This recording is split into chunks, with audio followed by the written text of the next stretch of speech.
evening, everybody. Martin, good evening. Have you Evening. defrosted yet? Can you Little see in bit, front of your own eyes yet? yeah. I What? thought we were playing spot the ball earlier. What an afternoon. What is the point of that yellow ball? Do you remember when balls used to be orange and you could see them? Well, apparently there is a winter ball, but they never used it. Well, that sounds logical. That sounds perfectly reasonable. That sounds exactly what the Premier League would do. Absolutely. Right, Martin, let's talk about the game a little bit. We discussed in the pre-match that we thought that West Ham would be very physical. We thought that West Ham would be a tougher test than Everton. We thought that West Ham have got their act together this season under David Moyes, and we thought this would be a stern test. And it pretty much seems that that's exactly how it went, right? Can you see anything different than that? I mean, from what you actually saw of the game. If you look at the stats, this is where stats can be very misleading. It looks like Manchester City absolutely dominated the game from start to finish, which we kind of did. But if anyone watched that first half properly, we Well, were if having anyone could actually see that first half yeah, properly, and we were I having couldn't see it. issues. And it was the same ball every time where we were having the issue. It was a big punt upfield, and it was down their right, our left. All the time it was coming. Same ball every time. And it even got to a point where I don't know if anyone had seen, I don't know what people have seen because it wasn't on TV. But I know, I think you saw it or everyone saw it. Pep gave Laporte, Diaz, and Mahrez an absolute earful in that first half because of the way it was working out and they weren't picking up on it. But, this is the problem you've got to learn. Laporte, I'm confused by Emerick Laporte. Now, there's nothing wrong with Emerick yeah, Laporte as a player. Emerick Laporte's a perfectly good centre half.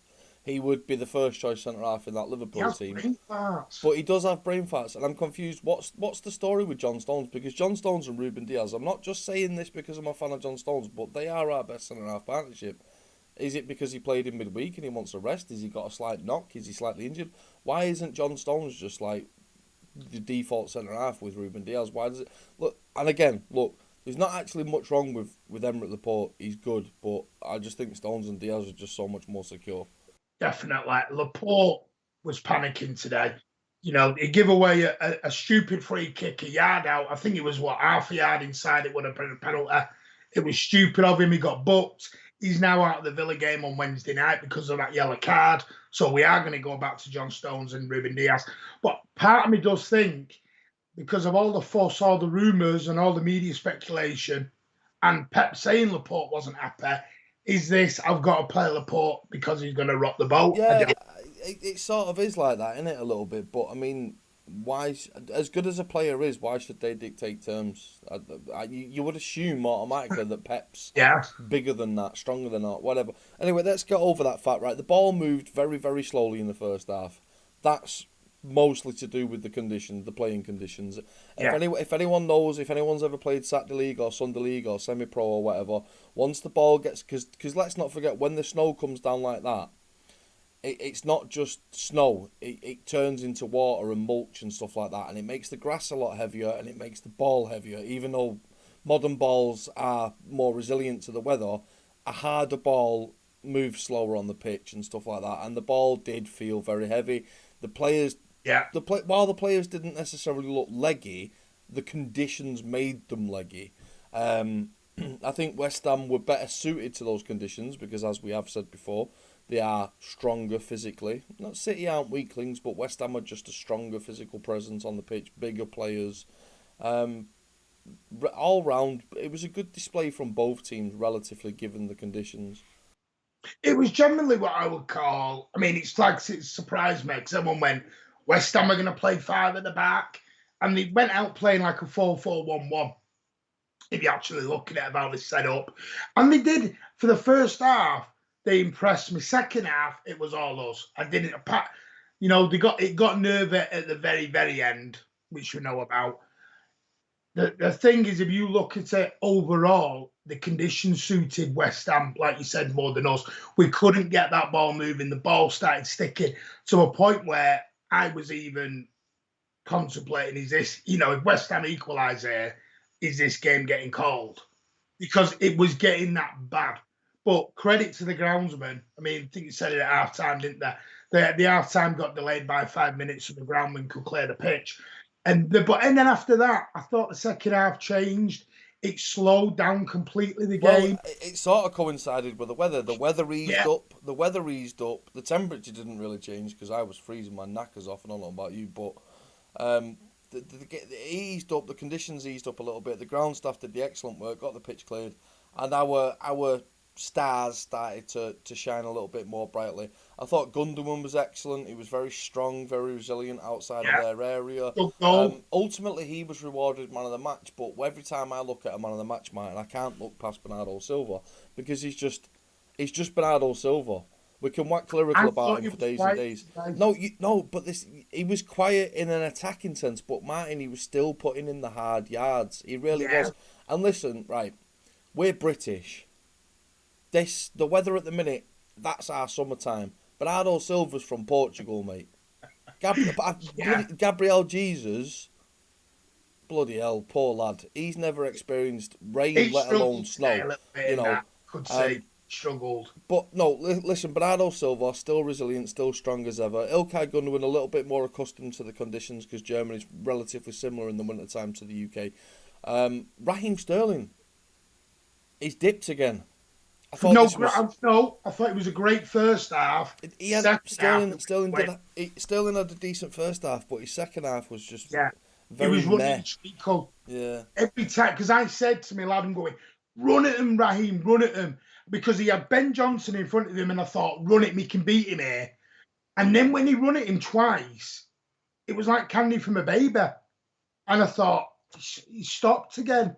You could see, but what's worrying me with Raz, you could see that confidence ooze out of him. You could see it disappear again, and you're like, "Come on, you can get it back." And I'm so willing for the lad. Well, everyone's really willing. Well, mostly everyone's willing. We know there's certain elements of the City fan base that'll never get behind Sterling.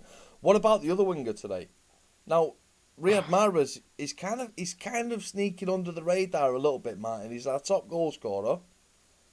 I thought he impressed in patches today, but he also made his usual Riyad Mahrez mistakes. He's Mr. Predictable. This is the problem that I have with Riyad Mahrez. Like I just said, he's our top goal scorer so far.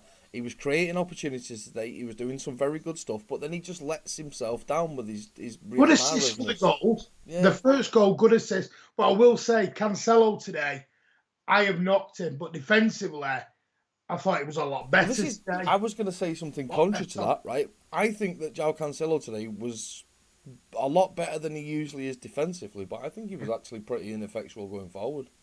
Great pass for the goal, though. Look at that ball over the top. I'll give you that, but it wasn't. Listen, everyone's been waxing lyrical for weeks and months about his attacking play. Do you not think it was a muted performance? Now, again, this can all be attributed to the weather, probably. See, I was happier, though, because I saw him defend better. And I know you're going to go back to the game's changed and I get it. But for me, I'm not making that argument, Martin. Come on, surely you know that I'm not making that argument. I know others have. But I did see him get involved in attack, not as much. But I thought he concentrated more on his defensive display, which showed today. Because he was intercepting deeper in the pitch. And I thought he was doing a lot better because I thought Mahrez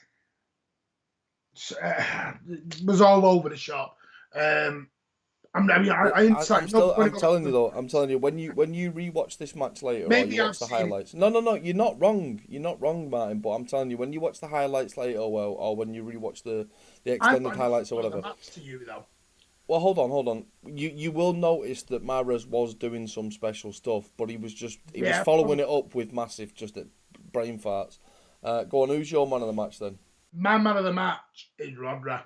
I thought he had 5 minutes at the beginning, which he got a little bit caught up in the play, and West Ham broke a couple of times. But after that, I cannot think right now of a midfield three where you have Rodri, Bernardo and Gundogan, and they look so settled, so confident, so in touch with each other.